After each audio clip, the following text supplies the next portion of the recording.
First News with Keeler in the morning on WIBX and WIBX950.com. Ryan Nobles is standing by from CNN. Ryan, good morning. Hey, Bill, good morning. How are you guys? Do they tell you at CNN what you can wear and what you can't wear? I think the way it works is if you wear something you shouldn't, they let you know. Okay, yeah. They don't do that in Utica. Actually, when I worked in Utica, we would have consultants that would come through, maybe once a quarter, once every 6 months.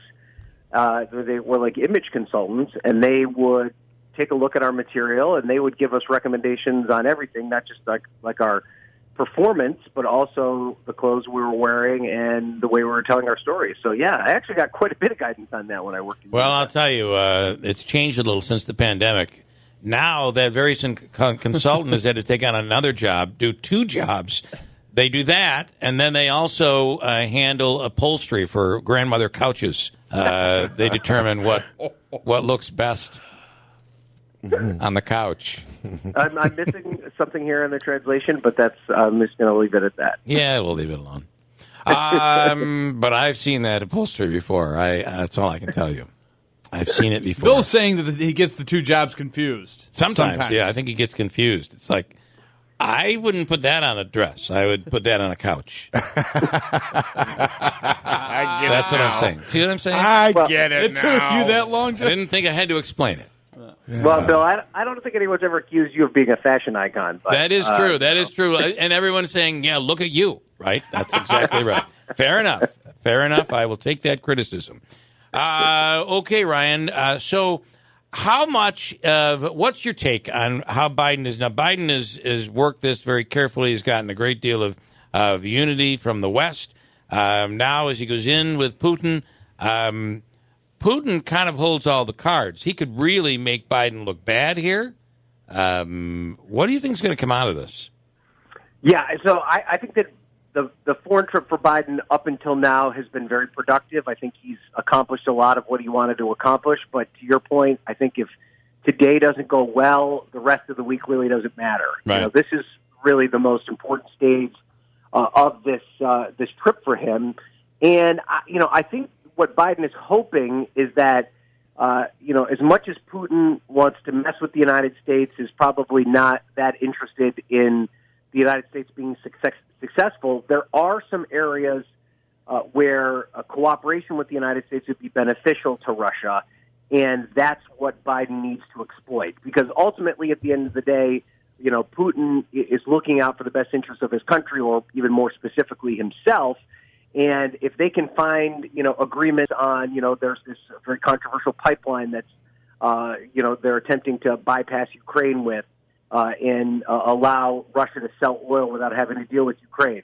If Biden pulls his finger off of that, that could maybe make life easier for Putin, and so then maybe he might give in some other areas. Yeah. But, a lot of the details of these conversations aren't really going to be as important as the optics, and it's what the two of them will say after their press conference and the way they both act and whether or not they declare victory or if they attack each other.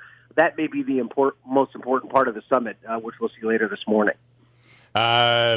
So if you were to make a prediction, I mean, I feel like this is almost it's a very difficult challenge for him to come out looking good.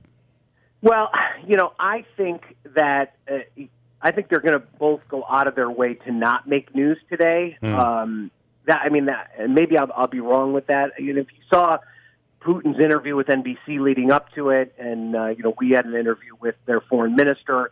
They seem to be a little bit more diplomatic than they have been in past interviews. And the relationship with Putin and Trump is so much different than the relationship with Putin and Biden. I think it's a little bit more of an even playing field. So I don't think that Putin necessarily wants to mess with Biden on such a public stage.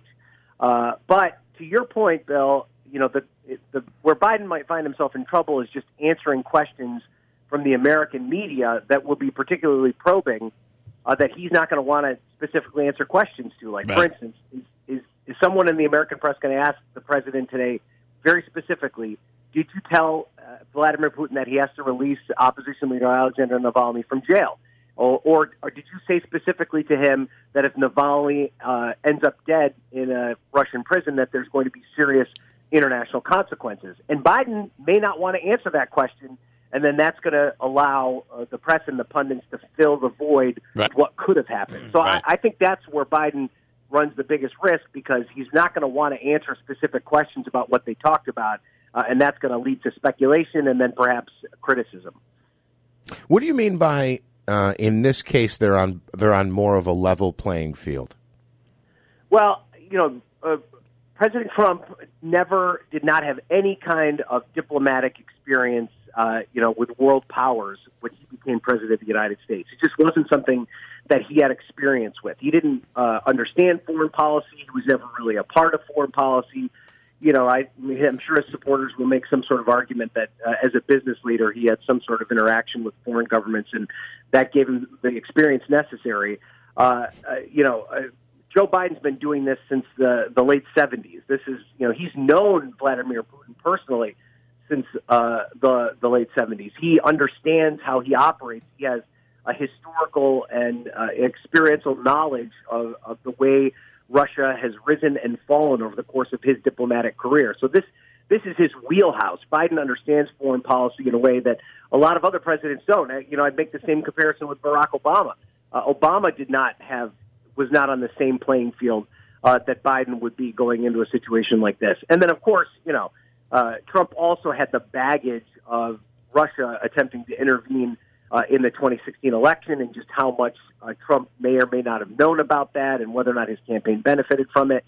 It just put him at a stark disadvantage that Biden didn't have. So that's what I mean by that. And this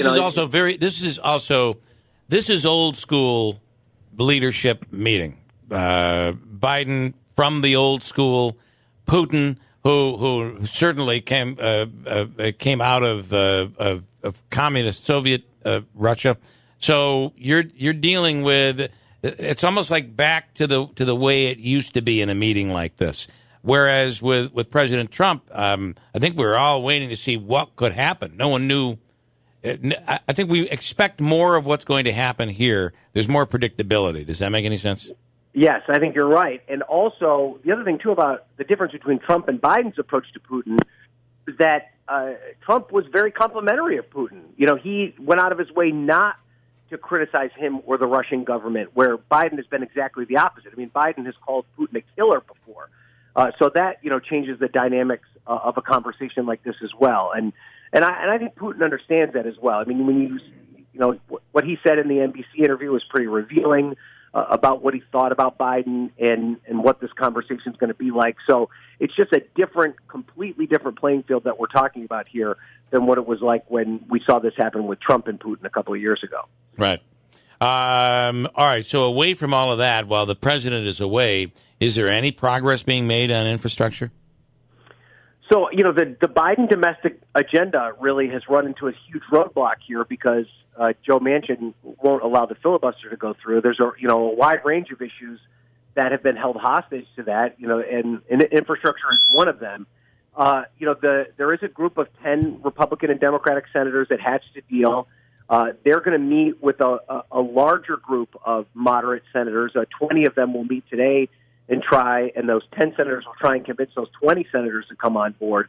But, Bill, I honestly don't think that there's just enough will to pass that bipartisan package through at this point. There were at least, 5 or 6 progressive Senate Democrats who came out yesterday saying that they were not going to support this bipartisan plan. So, it's like you add, but then you also subtract. So maybe you've got 5 Republicans now, but you've lost 5 Democrats. Every time the proposal inches a little bit further in the Republican direction, you run the risk of losing Democrats on the other side of the equation because things are so divided now.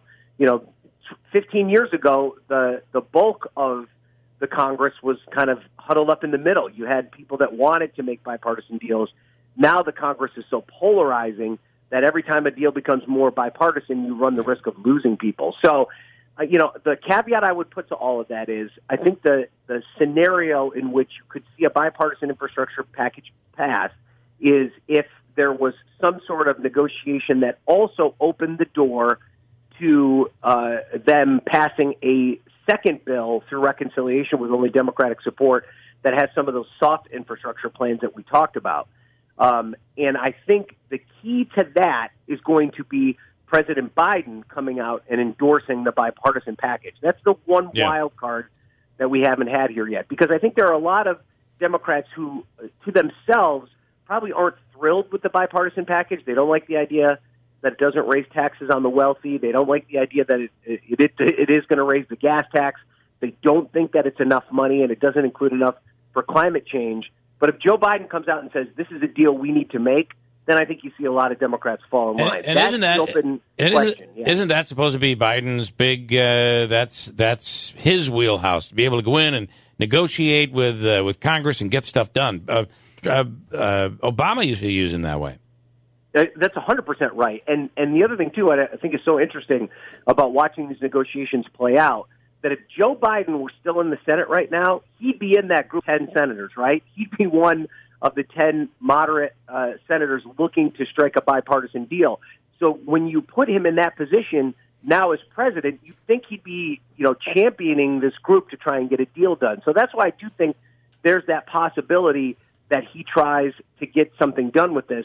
The other side of that coin, though, is that Biden's institutional knowledge also teaches him that the window to get these big, bold packages done is so very short. He was there as vice president when the Obama administration pushed through the health care deal, and they made concessions that they later came to regret because they were trying to get bipartisan support, and then they ended up not even getting it. So, I do think that Biden, this is the end of his political career. He's not in the middle or the beginning. If he's going to shoot his shot, he's got to do it now. Yep. He may decide that it's not worth it to go the bipartisan route because he wants this big, massive package. The question, though, is he even able to do that because of senators like Manchin and Sinema who may not let him go down that route? It's a really interesting dynamic that's going to play out over the next couple of weeks. Story out there today I thought was pretty interesting of involving January 6th, the Insurrection Day. And it says that the social media platform Parler, which I think was shut down? Was that one of the ones that was shut down? Yeah. We're taken off of all major platforms. Yeah. So Parler turned over several posts to the FBI and the Justice Department prior to January 6th. They said were alarming and felt warranted investigation by the FBI, and the FBI let it drop. So, Parler was blamed. It doesn't sound like Parler was at fault. They came forward and said, we're seeing some stuff that could be really, really bad. You guys should look into it, and the feds did nothing. I thought that was pretty remarkable, too, Bill. My jaw dropped when I saw that Parler, that there was evidence that Parler relayed that information. And there's two sides of it that I think are interesting. The one that you point out, that Parler was actually kind of a good steward of this information when, the criticism of them has been that they've been kind of a home for this, kind of anti-American white supremacist rhetoric. But then the other end of it is, and this just keeps coming up, every single time we have one of these hearings where these law enforcement leaders are brought in front of Congress, the overwhelming thing that we learn every single time is how badly they botched the interpretation of this intelligence leading up to that day. Yeah. It's not as if the information wasn't there. It was there, and it seems like every time we have one of these hearings, there's another example of where it came from. And in the beginning, when it was like, well, there was just this kind of sketchy report from the Norfolk field office where we thought there was some sort of, online chatter that something could go wrong. Well, at each one of these hearings, there's another example from another location that showed that there was a mass of information showing that they needed to be more prepared than they were that day. Yep. The FBI prides itself on being able to gather this type of intelligence and interpret it. They clearly botched that, and it makes you wonder what other examples of this are simmering underneath, on the dark web right now that we're not even aware of, that they're not paying close enough attention to.